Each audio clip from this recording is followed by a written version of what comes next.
So Kalo here with WBRU, and I'm at Lollapalooza with Declan McKenna. How's it going? It's going good. How are you?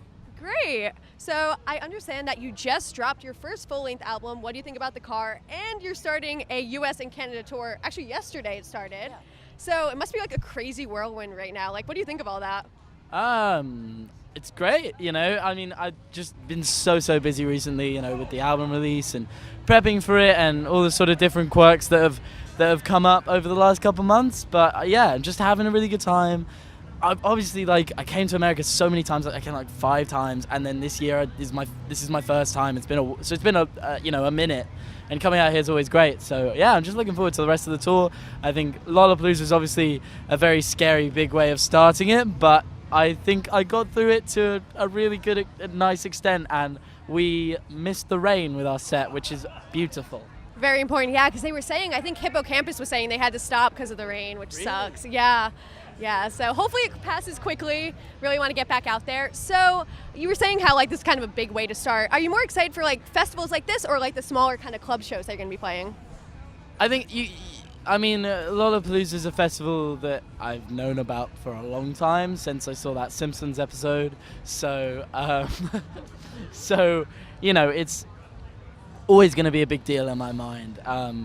But at the same time, some of the small club shows are some of the most special moments with, you know, the diehard fans who are there, like who've been there from a very early point. Not to say that they're not here, but it's different crowds, and yeah, it really just does depend on the show. But today was very special for all its hardships. So I'm looking forward to the rest of the tour. I'm just taking everything for what it is and enjoying it. Is there any place that you're like extra excited about stopping? I mean, no bias here. We're from like the Cambridge area where your last one is, so no bias. But is there anyone you're like really excited about? I am excited for that show because I have a friend from Boston who called Claro, who's a really cool musician, and so I get to hang out with one of my cool friends. And I'm looking forward to New York. You know, being one of the last bands to play at Webster Hall is going to be awesome. It's a sold-out show, so it's going to be very special. I'm really looking forward to that. You know, there's so many great, you know, Toronto, Columbus. We're going to all sorts of really wonderful places on this tour. So I'm just kind of, yeah, as I say, embracing it. No, that's awesome. Okay, so now we're going to play a little game with you that we call the 5 in 95. So we're going to ask you like 5 kind of like spitfire questions. You've got to answer as honestly as possible. Starting with, what is the first concert you've ever been to? I think it was Hop Farm Festival when I was like 10 or 11 years old. It was Mumford & Sons, Ray Davies from the Kings, Bob Dylan, Johnny Flynn, Laura Marling. It was awesome. I really enjoyed it. It's awesome. That's a lot better than my first concert. Mine was like, do you remember the Nickelodeon show Big Time Rush? Oh, no, it wasn't. That was my first concert. And I'm like so embarrassed every time, like afraid that someone's going to ask me that, but now I'm just embracing it. Like that was my first concert. Okay. And what was the last show you binge watched?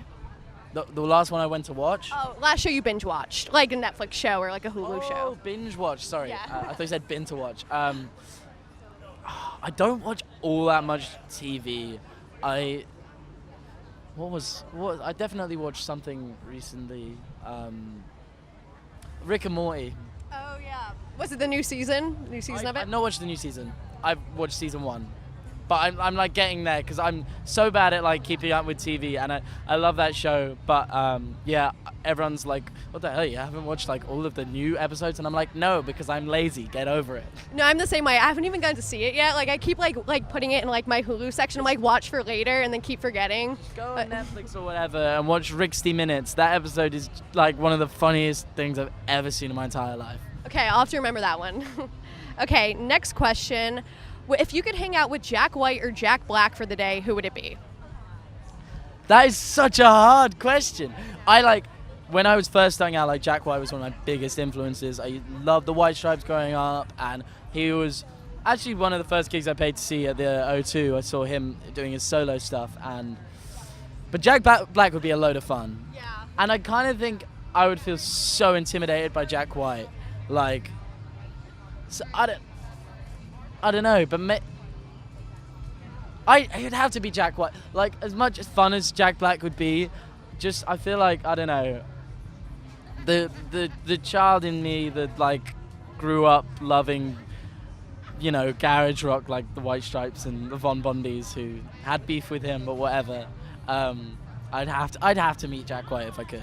So he's like, one's like kind of like the crazy uncle, and one's like someone you can learn from. So I guess like kind of the smart choice to be the person you can learn from. Yeah.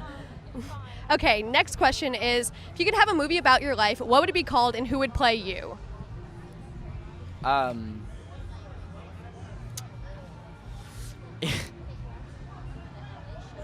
something good? It would be cool how High and Method Man would play me. Solid. See, usually people take so long to answer that question, so you just like had it like ready. So I think the idea is to just think of a brilliant film, How High being one of the most fantastic masterpieces of cinematography ever, and just go with your gut on it. Because I would spend far too long if I was just going to make up a whole concept for a film, you know. I would want to have like a team, like help me out, get it peer reviewed, you know. It would take a long time. Makes sense. Okay, and the final question is, if you could tour with anyone, living or dead, they don't even have to be an artist, who would it be? I could tour with anyone. Yes, anyone. Don't even have to be an artist.